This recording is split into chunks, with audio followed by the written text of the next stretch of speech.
नमस्कार दर्शकों, आप देख रहे हैं खबर इंडिया और मैं हूं आपके साथ यश पाठक। भाई, मध्य प्रदेश में मोहन यादव को बीते 2.5 वर्षों से सीएम का जो पद है वो ग्रहण किए हो चुका है। हम देख रहे हैं जगह जगह पर जब से मुख्यमंत्री ने अपना पदभार संभाला है, रोजगार और नए नए जो लोकार्पण हैं, विकास के कार्य हैं वो चल ही रहे हैं। भोपाल भी बीते 2 वर्षों में मेट्रो सिटी की गिनती में शुमार हुआ है। उसके अलावा तमाम फ्लाईओवर्स बन रहे हैं, जो बच्चे आगे बढ़ रही हैं पढ़ाई लिखाई में, एजुकेशन के मामले में आगे बढ़ रहे हैं, हेल्थ के मामले में आगे बढ़ रहे हैं और महिलाओं को सशक्त करने के लिए लगातार जो भाजपा पार्टी है, मोहन यादव हैं, सभी के सभी हर काम कर रहे हैं, हर तरीके से सहायता कर रहे हैं। बस इसी तारतम्य में हम जो लोग हैं मध्य प्रदेश के, भोपाल के, उनसे बात करते हैं और ज़रा जानते हैं कि उनकी क्या राय है। जब से मोहन यादव जी सीएम बने हैं, विकास हो रहा है या बातें सिर्फ हवा हवाई हैं, सिर्फ कागजी रूपी तक सीमित हैं? क्या नाम है सर आपका? भानु प्रताप जी, क्या देख रहे हैं आप? जब से मोहन यादव जी मुख्यमंत्री बने हैं, विकास का स्तर बढ़ा है या घट रहा है धीरे धीरे? जब से माननीय मोहन यादव साहब मुख्यमंत्री बने हैं, काफ़ी विकास हो रहा है। चाहते उद्योग के क्षेत्र में विकास हो रहा है। जो हमारी लाडली बहनें, उन्हें पैसे मिल रहे हैं, वो अपना जीवन का स्तर उनका थोड़ा ऊंचा हो रहा है। बच्चे जो पढ़ रहे हैं उनको भी शिक्षा की सारी सुविधाएं मिल रही हैं, किताब मिल रही है, उनको स्कॉलरशिप मिल रही है। एजुकेशन का जो सिलेबस का जो टेक्निक था वो काफ़ी अच्छा हो रहा है। बच्चे बुद्धिजीवी हो रहे हैं, कंपटीशन एग्ज़ाम में पास हो रहे हैं। इस तरीके से शिक्षा के स्तर में भी काफ़ी प्रोग्रेस है। और चिकित्सा के क्षेत्र में भी कई मेडिकल कॉलेज खुल रहे हैं, जिससे हेल्थ सुविधाएं अच्छी हुई हैं। और 5 लाख का भी वो एक आयुष्मान कार्ड मिल रहा है, तो गरीब व्यक्ति भी जाके, जिसके जेब में पैसा नहीं, वो इलाज करवा रहा है। ये सब सुविधाएं सरकार की ओर से मिल रही हैं। अच्छा, आपने आयुष्मान कार्ड का जिक्र किया। भाई, कांग्रेस का कहना है कि आयुष्मान कार्ड सिर्फ नाम के लिए बना है। भोपाल के किसी अस्पताल में जाएगा अगर कोई गरीब व्यक्ति जाता है तो आयुष्मान कार्ड हॉस्पिटल वाले एक्सेप्ट नहीं करते हैं, जिससे उसे और ज़्यादा परेशानी होती है। भाई, गरीब आदमी जो महंगी दवाइयाँ हैं वो अफोर्ड नहीं कर पाता, जिसके कारण उसकी तबीयत सही हो नहीं पाती है। ठीक है, आयुष्मान कार्ड तो सभी अस्पताल ले रहे हैं, चाहे प्राइवेट हॉस्पिटल हो या गवर्नमेंट के हॉस्पिटल हैं। तो वो 5 लाख का उसे मुफ्त इलाज मिलता है। आप अपना आईडी दीजिए, आपको आयुष्मान कार्ड वहाँ का वो बना देगा और आप अपना इलाज चालू कीजिए। अच्छा सर, आप भोपाल में कौन से एरिया से आते हैं? मैं तो 10 नंबर एरिया। अच्छा, 10 नंबर से आते हैं। 10 नंबर एरिया मतलब अरेरा हिल्स वाला एरिया आता है, अरेरा कॉलोनी वाला आता है। वहाँ पे आपने क्या क्या विकास देख लिया बीते 2 वर्षों में, जब से मोहन यादव जी सीएम बने हैं? नहीं, हमारे यहाँ की कॉलोनी में क्या, वहाँ पे सभी काफ़ी उच्च स्तर के लोग रहते हैं, उच्च बुद्धिजीवी लोग रहते हैं, कुछ व्यापारी लोग भी रहते हैं। वो सब अच्छे हैं, शुरू से अच्छे हैं जी, और अच्छा विकास है उसका। अच्छा, इसके अलावा भोपाल भी अब मेट्रो सिटी की गिनती में शुमार हुआ है, जैसे कि मैंने अभी शुरुआत में बताया। भाई, मेट्रो को लेकर भी सवाल उठते हैं कि भोपाल में मेट्रो की ज़रूरत नहीं थी। क्या लगता है आपको, भोपाल में मेट्रो की ज़रूरत थी या अभी जो सड़कें और फ्लाईओवर्स थे उससे काम चल रहा था? देखिए, मेट्रो ख़राब नहीं, अच्छी चीज़ है। अब जो अभी मैं स्वयं देखता हूँ कि पैसेंजर नहीं दिखते हैं ट्रेन में या आसपास में, नहीं, ये भी बसाया जाएगा। मतलब उन जो मेट्रो के आसपास जो बसाहट, मतलब वहाँ दुकान बनेंगी, रेस्टोरेंट बनेंगे, बैठने के स्थल होंगे, पार्क, ऐसा एक बसाहट बसाई जाएगी। तो स्वाभाविक है वो सब अच्छा हो जाएगा। उसमें थोड़ा समय तो लगेगा ना ये सब चीज़ों में। भाई, लोगों को आदत नहीं थी इन सब चीज़ों की, भाई हैबिट थोड़ी नहीं थी कि इस मेट्रो ट्रेन और मेट्रो सिस्टम में रहने की। अब जैसे मंडीदीप तक, बैरागढ़ तक, सीहोर तक और भी रायसेन तक कई प्रोजेक्ट्स, बड़े बड़े उद्योग आ रहे हैं, तो लोग आएंगे जाएंगे, काम करेंगे। लोग आसपास कॉलेज हैं तो लोग आते जाते हैं, तो ये सब ठीक है, that's a need for the city. शहर की आवश्यकता है। अब वो आज ग्लैमर नहीं है, 2 साल बाद वो फुल चलेगी। भाई, किसी भी सरकार का राज हो, किसी के पास जादू नहीं है कि छड़ी घुमाई और सारा विकास एक झटके में चुटकी बजाते से हो गया। कुछ भी अगर नया प्रोजेक्ट चालू होता है, कुछ भी नया विकास का कार्य शुरू होता है, तो उसमें शुरुआत के दौर में दिक्कतें सभी को आती है जो रहवासी हैं। वैसे ही हमारे भोपाल के रहवासियों को आ रही है। भाई, सड़कों से लेकर जो डाइवर्जन हो रहे हैं, अभी जो मेट्रो के जो ब्रिजेस बन रहे हैं उसको लेकर के, ये जो दिक्कतें आज हमारे यहाँ हो रही है, जब दिल्ली में काम चालू हुआ था मेट्रो का तब उनको भी हुई थी। लेकिन ये आगे जाकर दिल्ली आज कहाँ से कहाँ पहुँच गई है, मेट्रो सिटी के नाम पर ही, वैसे ही क्या भोपाल भी उस लेवल तक आगे बढ़ेगा, विकास करेगा? देखिए, दिल्ली की बात बहुत अलग है। वहाँ पे अलग अलग देशों के लोग आते हैं, वहाँ के लोग रहते हैं। दिल्ली पूरे भारत की राजधानी थी, भोपाल अपने मध्य प्रदेश की राजधानी है। उस हिसाब से ये भी अच्छा डेवलप होगा, इसमें कोई दो राय नहीं है। बाकी दिल्ली की बात अलग है, उस लेवल पे तो नहीं हो सकेगा, वो होना भी नहीं चाहिए। उसमें अशांतियाँ बहुत बढ़ जाएंगी। कैसे? वहाँ चीटिंग वगैरह ज़्यादा, अपने यहाँ चीटिंग कम है। अच्छा, मतलब वहाँ चीटिंग ज़्यादा है, भोपाल में चीटिंग कम है। मतलब यहाँ पे शांति प्रिय ढंग से मेट्रो चलेगी, 2 साल में फुल चलेगी वो, इसमें कोई दो राय नहीं है। मैं तो टेक्नोक्रेट आदमी हूँ, मुझे तो इस चीज़ का अनुमान टाइप रहता ही है जी।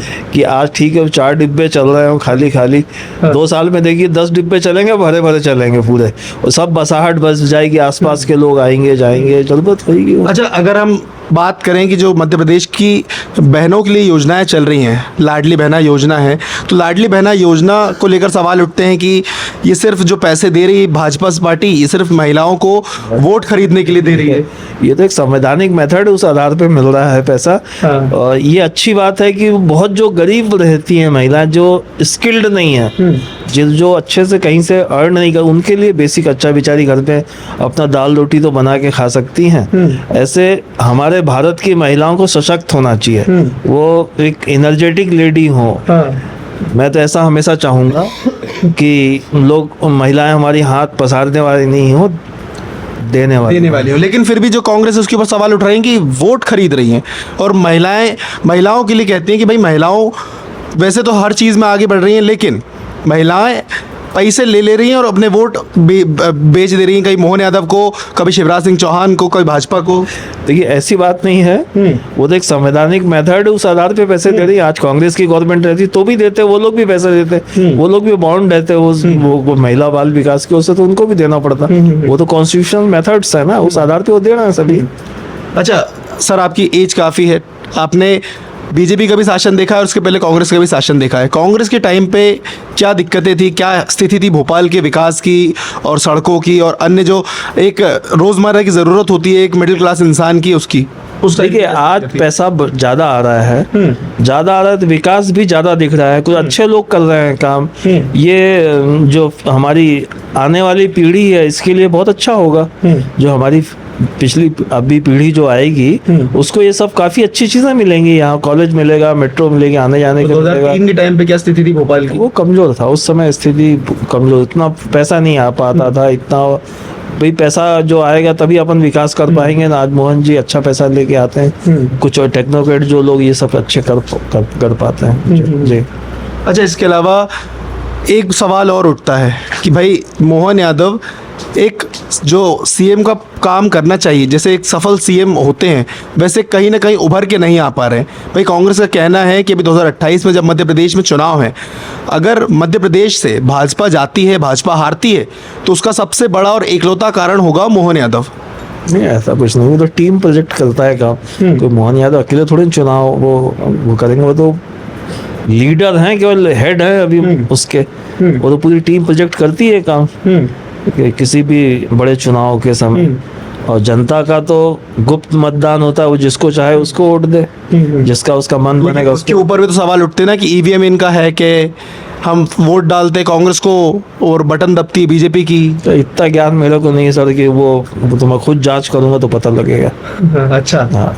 अच्छा, इसके अलावा जो मोहन यादव जी हैं और बीजेपी है और मोदी जी के ऊपर ये सवाल उठते हैं कि भाई ये लोग जितने भी नेता हैं बीजेपी के, ये हिंदू समर्थक हैं, मुस्लिमों को कहीं ना कहीं दबा रहे हैं। क्या लगता है, आपने बताया कि आपको टेक्नोक्रेट है, एनालिस्ट है, क्या लगता है कि सचमुच हमारे जो देश के और ख़ास तौर पर अगर हम मध्य प्रदेश की बात करें तो जो मध्य प्रदेश की मुस्लिम समुदाय के लोग हैं उन्हें दबाया जा रहा है? देखिए, हिंदू और मुस्लिम की बात नहीं आना चाहिए। हम सब भारत के रहने वाले हैं, हमें समान नागरिक अधिकार दिया हुआ है। तो ऐसा नहीं कि मुस्लिम है तो वो अलग है, हिंदू है तो वो अलग है। हम सब भारतवासी हैं, हमें मिलजुल के इस देश को आगे ले जाना चाहिए। हम ये पक्षपात या अलग डिफरेंशिएशन करके हम खुद अलग करते हैं लोगों को।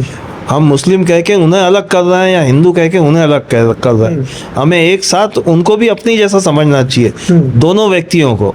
माने मुसलमानों को भी हिंदुओं को अपने जैसा समझने, हिंदुओं को भी मुसलमानों को अपने जैसा ही समझना चाहिए। वो भी हमारे जैसे हैं, वो भी हमारे भाई बंधु हैं, एक जैसे कमाए खाए आगे बढ़े। उनका भी तो कहीं कहीं देश में योगदान होता है। मुसलमानों भी बहुत अच्छे लोग हैं। आप APJ अब्दुल कलाम को देखिए, मैं पावर प्लांट का काम करता था, हमारे क्लाइंट साहब थे जी। उन्होंने हमें कभी वो नहीं किया, हमारा तो हमेशा फेवर किया, तो आज भी करते आए। तो ये सब सोच गलत है। लेकिन फिर भी अगर हम सिर्फ एक समुदाय नहीं, हम दोनों ही समुदाय में बात करें तो कुछ ना कुछ लोग ऐसे निकल ही आते हैं जो हिंदू मुस्लिम को अलग अलग करके अपनी राजनीतिक रोटियां सेक रहे हैं। नहीं, ये गंदी भावना है। हाँ। ये क्या है, इससे लोग लड़ा के कमजोर कर देते हैं उन लोगों को। जो हमारा विकास रुकता है, हमारे देश का जो डेवलपमेंट जितना होना चाहिए था वो नहीं होता। इनके अलावा भी हमारे समाज में एक वर्ग और गरीब वर्ग होता है। हम यदि आपस में इनको लड़ाएंगे तो गरीब वर्ग को कब हम उत्थान करेंगे? भाई हमें अपने गरीब लोगों को भी अच्छे से डेवलप कर, उनको भी उन्नति करना है कि उनको भी अच्छा कपड़ा मिले, अच्छा खाना मिले, अच्छा रहना मिले, अच्छी शिक्षा मिले। तो ये बात लोगों को जागरूकता ऐसी लाना चाहिए कि वो किसी के बहकावे में ना आए, चाहे कहीं का कोई आए, कितना लीडर आए या कोई ब्यूरोक्रेट्स आए। यदि हिंदू मुसलमान के नाम पे पक्षपात बनाता है तो दैट्स ए वेरी रॉन्ग, बहुत गलत है ये। लेकिन फिर भी सवाल तो वही उठते घुमा फिरा के कि राजनीतिक स्टंट है, सिर्फ हिंदुओं को समर्थन हो रहा है, मुसलमानों को दबाया जा रहा है।